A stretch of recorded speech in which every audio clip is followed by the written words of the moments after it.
વાત કરીએ અને સમાચારની સુરતમાં જનેતા પર પુત્રનો જીવલેણ હુમલોની ઘટના સામે આવી છે। જમીન વેચાણ મુદ્દે માતા ઉપર પુત્રએ હુમલો કર્યો છે। હુમલાની સમગ્ર ઘટના સીસીટીવી કેમેરામાં કેદ થઈ છે। હુમલામાં માતાને હાથ તથા માથાના ભાગે ગંભીર ઈજા પહોંચી છે, તો મહિલાના શરીર પર અનેક ઈજાના નિશાન પણ છે।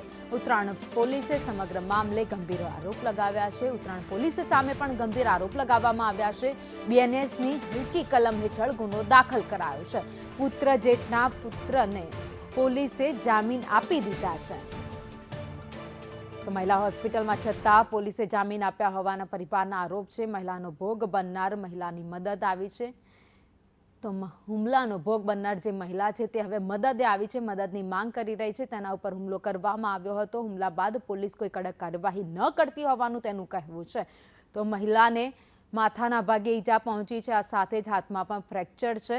તો ઈજાગ્રસ્ત મહિલા હજુ પણ હોસ્પિટલમાં સારવાર હેઠળ છે। મહિલાના શરીર પર અનેક ઈજાના નિશાન પણ છે। તો ઉત્તરાયણ પોલીસ સામે પણ ગંભીર આરોપો લગાવાયા છે। ઉત્તરાયણ પોલીસ સામે આક્ષેપ લાગ્યા છે કે હલકી કલમ હેઠળ ગુનો દાખલ કરવામાં આવ્યો છે અને જામીન પણ આપી દેવામાં આવ્યા છે। તો જમીનના વેચાણ મામલે માતા ઉપર હુમલો કરવામાં આવ્યો હતો। મને આટલી ખરાબ રીતે મને મારેલી છે ને કે માથામાં મને એટલા બધા સ્ટીચ આવ્યા છે, હાથમાં પ્લેટ નખાવી છે, હાથ તોડી કાઢ્યો છે ને અડધી બોડી મારી આખી ગ્રીન કરી દીધી, એટલી બધી મારી છે। તો મને આમાં મારે ન્યાય જોઈએ છે।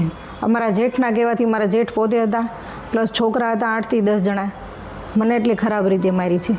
ને હવે હર્ષ સંઘવી છે, મોદીજી છે, એવું કહે છે કે બેટી પઢાઓ બેટી બચાવો, તો આમાં અમને ન્યાય તો મળવો જોઈએ ને। શું કરે છે સરકાર?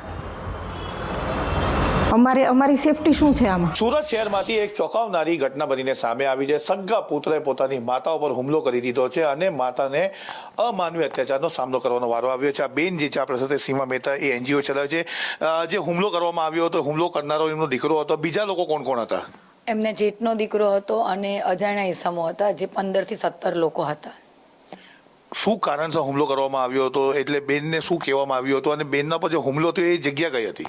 એ જગ્યા મોટા વરાછાની કોઈ હતી, પણ હુમલો એટલા માટે કરેલો હતો કે કઈ જમીનની મેટર ચાલતી હતી એ લોકોની ફેમિલીને। હવે આ બેન તો વિધવા છે, તો એમના પ્રોપર્ટીમાં કંઈ હક લાગતો હશે, એટલે પેલા લોકો એવું કીધું કે તું સહી કરી દે, સહી નહીં કરશે તો એ કે આવું તો થશે, એમ કરીને બેન ઉપર હુમલો કરવામાં આવેલો હતો। સીસીટીવી જે સામે આવ્યા છે એના અંદર કેટલા લોકો દેખાઈ રહ્યા છે અને ઉત્તરાયણ પોલીસે શું કાર્યવાહી કરી?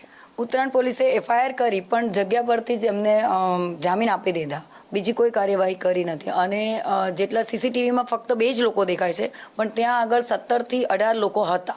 જે બીએનએસની સેક્શન્સ હોય છે તે બરાબર ઉમેરો ના કર્યો હતો, જેનો લાભ જે પુત્ર છે એને મળી ગયો છે અને જામીન પર છૂટી ગયો છે અને બેન હજુ પણ હોસ્પિટલમાં છે। એમને એક ડર છે કે હજુ પણ મારો દીકરો મારા પર હુમલો કરશે અને મારી હત્યા કરી નાખશે। કેમેરા પર્સન ભૂષણ ચૌધરી સાથે આઝમ સાલે, સંદેશ ન્યૂઝ।